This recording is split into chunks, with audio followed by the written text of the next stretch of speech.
He served his country for years, but when he came home, the real enemy was waiting at his gate. A smiling HOA president, a fake eviction notice, and a forged deed claiming he'd already sold his land. They thought they could steal his home with paperwork. They didn't know this veteran keeps every receipt and every bullet. What happened next made headlines across the state and ended one of the biggest HOA scams in history. Because when you mess with a man who's fought for his land, you don't just start a dispute, you start a war. Before we dive in, make sure you hit like and subscribe because stories like this deserve to be heard. The morning light spilled across the Atlantic like molten glass, soft and steady, touching every wave as if it remembered where it came from. Landon Carter stood on his porch, a mug of black coffee warming his hand, the smell of cedar drifting up from the planks his grandfather laid more than 60 years ago. Every board creaked with memory, storms weathered, laughter shared, promises kept. He'd been gone for years, serving overseas, building bridges for men who'd never know his name, but this cabin was the one place that never changed. Out here, there were no orders, no ranks, no lies. Just him, the ocean, and the land his grandfather fought to buy fair and square. A faded American flag fluttered near the gate. The salt had chewed the edges, but it still held strong. Landon smiled faintly. Still standing, he murmured, like he was talking to an old friend. He turned his gaze toward the endless blue. The ocean never forgot faces, it only waited. Some mornings it was calm, almost kind. Other days, it roared like the ghosts of everything that came before. But it always remembered. Inside, on the shelf beside his father's compass, sat a fireproof box, one containing the original land deed, yellowed but solid. Proof of ownership, proof of legacy. Landon didn't look at it often, but he knew it was there. Safe. Secure. Untouchable. Or so he thought. Because down the quiet dirt road leading to Shoreline Vista, a white SUV was already approaching, spotless, slow, deliberate. Inside sat a woman in a suit, rehearsing a smile in her rearview mirror. Her name was Karen Brooks. And by the time she left his porch, nothing in Landon Carter's peaceful world would ever be the same again. The knock wasn't loud, just 3 polite taps on the wooden post, but in the stillness of the coast, it carried like thunder. Landon looked up from the porch, the morning breeze tugging at his sleeve.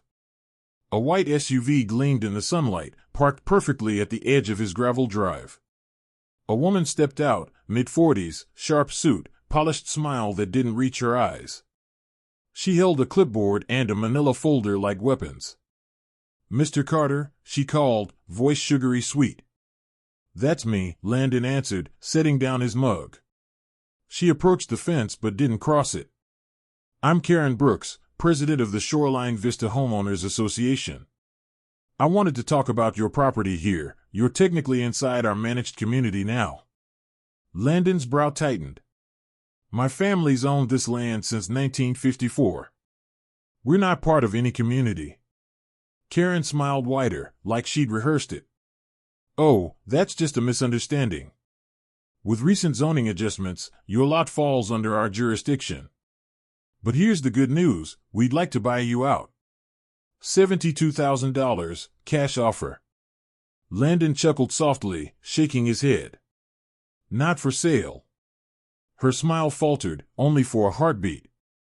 "I understand, but the HOA's already planning shoreline renovations. It would be easier for everyone if you cooperated voluntarily. Otherwise—" She paused, eyes flicking toward his porch and the flag fluttering behind him. "There could be some legal complications." Landon leaned on the fence, calm but unblinking. "You tell your people I don't bend to threats, especially not from folks who think the word community means control." For a second, something cold flashed behind her eyes. Then the smile returned. "Well," she said softly, "we'll be in touch." She turned back to her SUV, heels clicking like a countdown. The car disappeared down the dirt road, leaving nothing but dust in its wake. Landon stood there a long time, watching the horizon. The ocean whispered, restless. Somewhere deep inside, he knew, that knock wasn't an offer. It was the beginning of a siege. The next morning arrived gray and heavy. A storm lingered somewhere far out at sea, rumbling beneath the horizon. Landon brewed his coffee the same as always, strong, silent, but something in the air felt off. When he stepped outside, the first thing he noticed was the paper. A cream-colored envelope, taped neatly to his front gate. He tore it free. Across the front, in bold black letters, it read, "Notice of violation, immediate action required." He opened it, scanning line by line, and every word was worse than the last.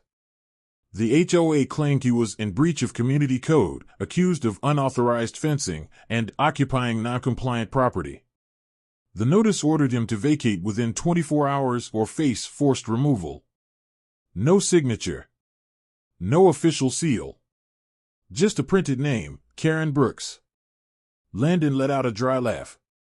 "Cute," he muttered, folding the letter. He'd seen intimidation before, in war zones, in negotiations, in politics.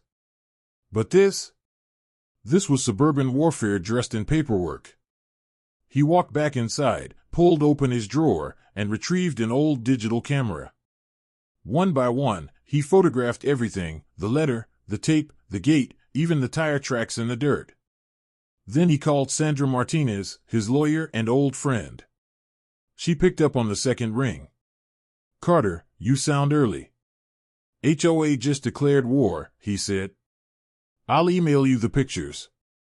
She sighed. "Document everything. Don't engage directly. And whatever you do, don't sign a single thing." "I never do," he replied. When he hung up, he looked back toward the waves. The wind had shifted, colder now. Gulls screamed across the shore like warnings. He didn't know it yet, but that single piece of paper, cheap, unsigned, and illegal, was the first shot in a battle that would expose one of the biggest HOA fraud rings the state had ever seen. And Landon Carter was ready. The sun hadn't fully risen when the rumble of engines broke the quiet. Landon stepped onto his porch, coffee forgotten, eyes narrowing toward the gate. 3 black SUVs crawled up his dirt road, spotless, identical, and out of place among the sand and cedar trees. They stopped just short of his fence. Men in gray uniforms stepped out, clipboards, radios, and arrogance. Their jackets read, Community Enforcement Division. It wasn't police. It wasn't even real authority. It was the HOA, playing soldier. One of them, a tall man with a trimmed beard, waved. "Morning. We're here to post updated boundary notices." Landon's voice was steady. "You're trespassing." "No, sir," the man said, sticking a laminated sign into the ground. "This land's under Shoreline Vista jurisdiction now." Landon walked closer, slow and deliberate. "My land's been private since before your subdivision existed. Take your sign out of my soil." The man hesitated, glancing back at his partner. "Ma'am said this property's in dispute." "Not to me," Landon said flatly, then tore the sign from the dirt and tossed it at their feet. For a heartbeat, no one moved. The only sound was the surf breaking behind him, slow, steady, endless. Then the bearded man muttered something into his radio. "We'll be reporting this as noncompliance." Landon smiled faintly. "You do that." They packed up fast, the SUV tires spinning in the sand as they backed down the drive. When the last one disappeared, Landon stood alone in the sea breeze, heart steady, not angry, just sure. He went back inside, took a small flash drive from his camera, and slid it into a drawer labeled evidence. The ocean outside rolled louder now, like it knew something was coming. This wasn't a misunderstanding anymore. It was an invasion, and Landon Carter had just declared his own quiet kind of war. The sky was the color of steel by the time the trouble came back. Wind whipped off the ocean, bending the tall grass flat, carrying the taste of rain and salt. Landon knew that feeling, the air right before a storm, when the world holds its breath. He was tightening the latch on his back door when he heard it, the crunch of tires on gravel, more than one engine this time. He stepped outside and saw them. 2 SUVs. A pickup. And at the front, the same white Lexus SUV from before. Karen Brooks climbed out, hair perfect despite the wind, clipboard in hand.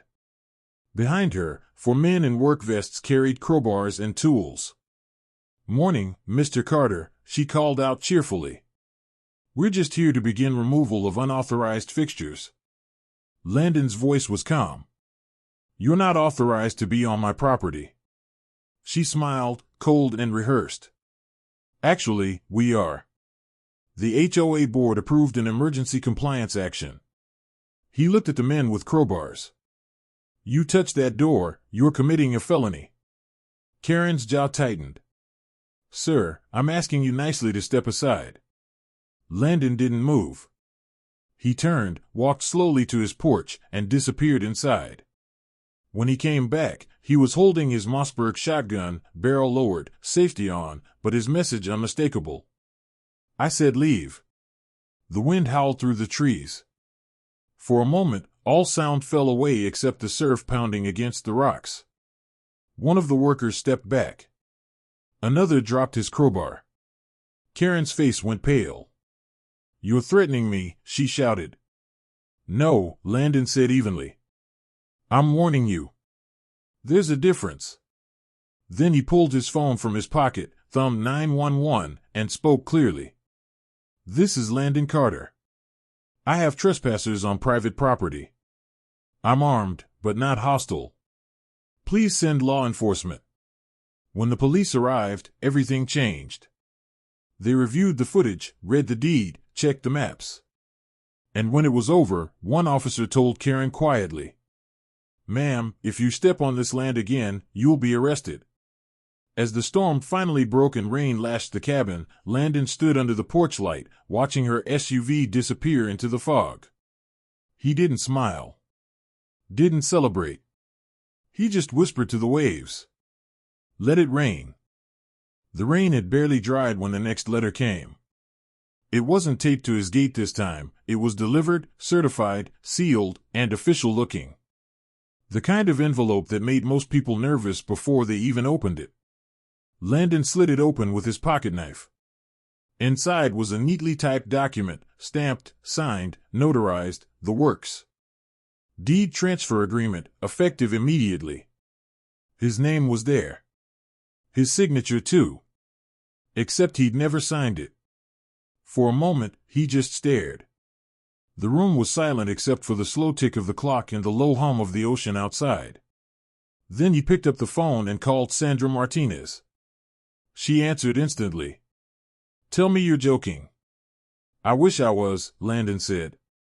"They're claiming I sold the property last week. To someone named Douglas Reed." Sandra's voice sharpened. Douglas Reed died in 2018. He was Karen Brooks' old business partner. Landon's grip tightened on the paper. "It's got my signature, notarized, dated, and filed with the county." "That's impossible," Sandra said, already typing. "I know that notary's name. She passed away 3 years ago." "Landon, this is forgery. Serious forgery."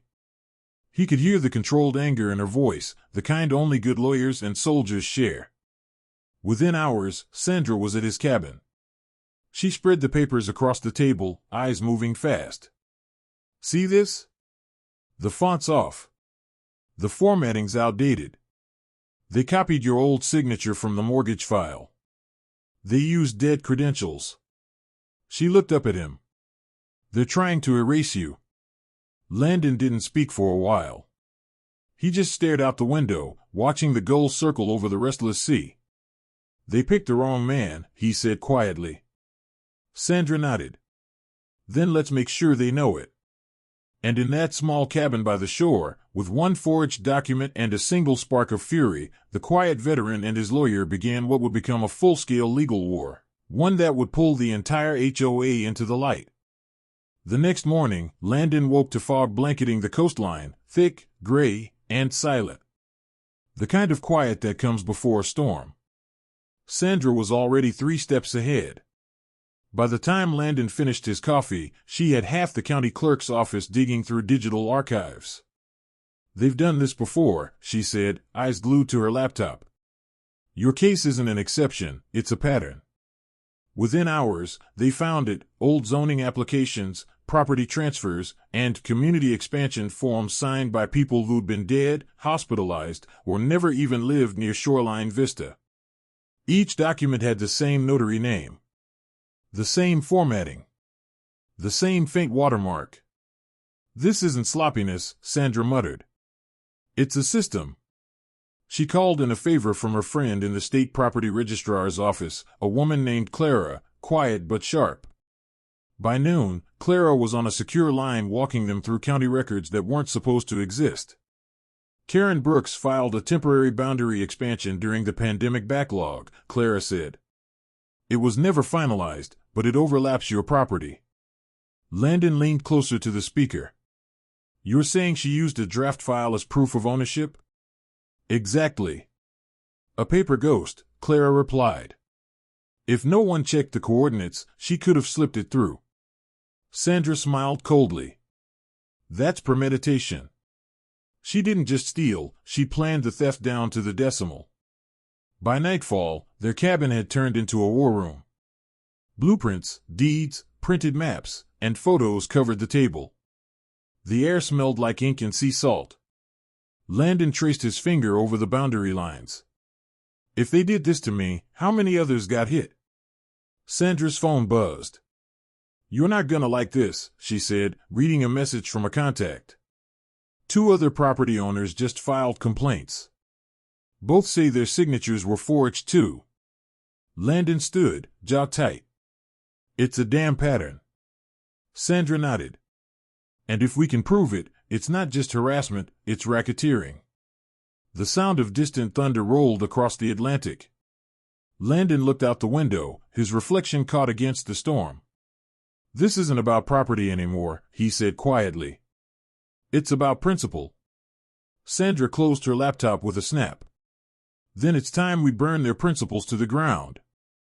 By the time the sun rose again, Landon's cabin no longer felt like a home. It was a command post, laptop screens glowing, maps pinned to the walls, and a low hum of strategy hanging in the air. Sandra stood at the table, arms crossed. "They'll come back. They always do.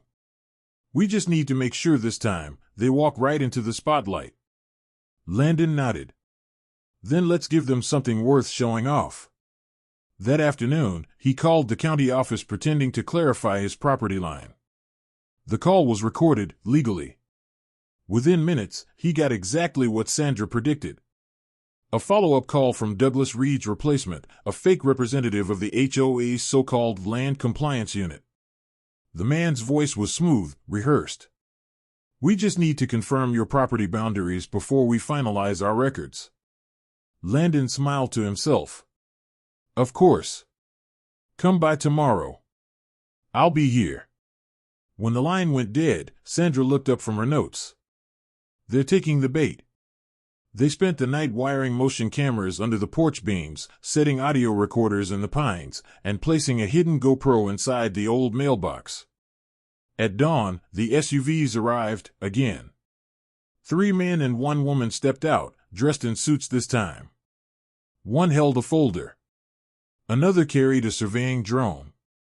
Landon stepped outside calm as a statue, voice low.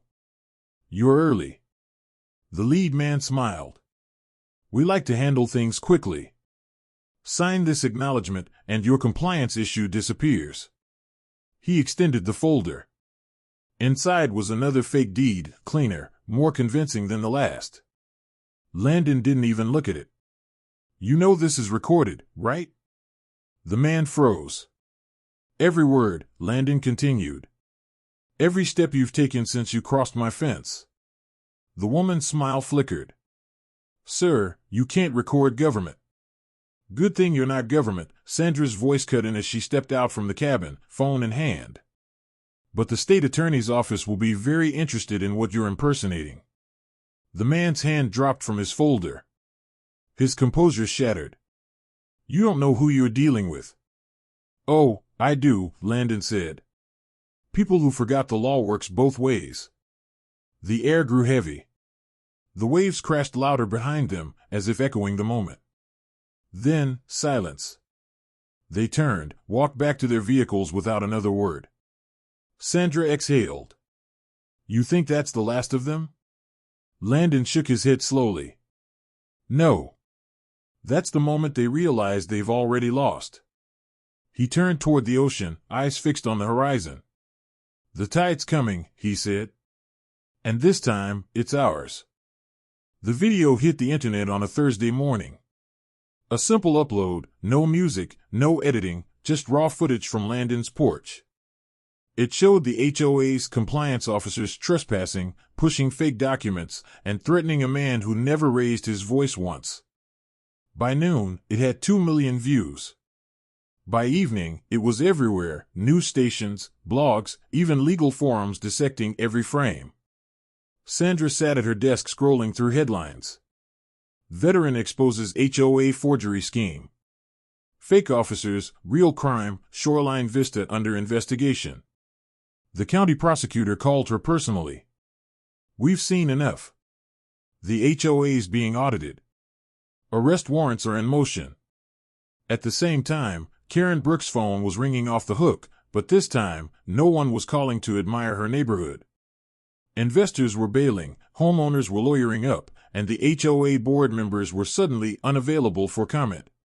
When reporters showed up at the Shoreline Vista entrance, they found Karen standing alone beside the community sign, the gold letters that once gleamed like pride now dull in the salt air. A camera caught her face when the first warrant was read aloud. For the first time, the Queen of Control had nothing left to say. Across town, Landon watched it unfold on an old TV in his cabin. He didn't smile. He didn't cheer. He just breathed, deep, steady, like someone who'd finally surfaced after being underwater too long. Sandra poured 2 cups of coffee and handed him one. You could have taken a settlement, you know. You'd be rich right now. Landon looked out the window, the sun breaking through the clouds over the sea. I didn't want their money, he said quietly. I wanted my land, and the truth. She nodded. You got both. The wind carried the faint sound of sirens in the distance, or maybe it was just the tide. Landon stood, looking out at the endless water. Funny thing about the ocean, he said. You can build all the fences you want, but you'll never stop the tide. Months passed. The headlines faded, the cameras moved on, and Shoreline Vista, once a symbol of wealth and control, stood half empty. Houses that had sold for millions now sat quiet behind locked gates, for sale signs bending in the sea wind. Karen Brooks was gone, indicted, disgraced, her empire reduced to a single line in a courtroom docket. The HOA board had dissolved under state order. The Community Enforcement Division never existed again. But a mile down the coast, Landon's cabin still stood, weathered, steady, and whole. He was out by the shore that morning, hammering a new wooden sign into the sand. It read, Carter Land, Private. Protected. Sandra walked up behind him, holding 2 mugs of coffee. The county sent confirmation this morning, she said. Full restitution. Title restored. Your land is officially yours again. Landon smiled faintly. It always was. She laughed. You know, most people would sell after something like this. Most people don't fight for peace, he said. They wait for it to be handed to them. They stood in silence for a moment, watching the sun rise over the ocean. The water was calm again, no fog, no storm, just quiet. Sandra finally broke the stillness. What'll you do now? Landon glanced toward the horizon, the gulls dipping low over the waves. Maybe rebuild the pier, he said softly. Maybe just sit and listen for a while. She nodded. You earned that. As she walked back toward her car, Landon lingered by the water, boots sinking into the damp sand. The sea breeze carried the faintest echo of all that had happened, the lies, the threats, the fight, but it no longer felt heavy. He took one last look toward the distant rooftops of Shoreline Vista. Then he turned away. The tide came in slow, washing over the footprints he left behind, erasing them completely. The land was quiet again. The storm had passed. And this time, the shore truly belonged to him.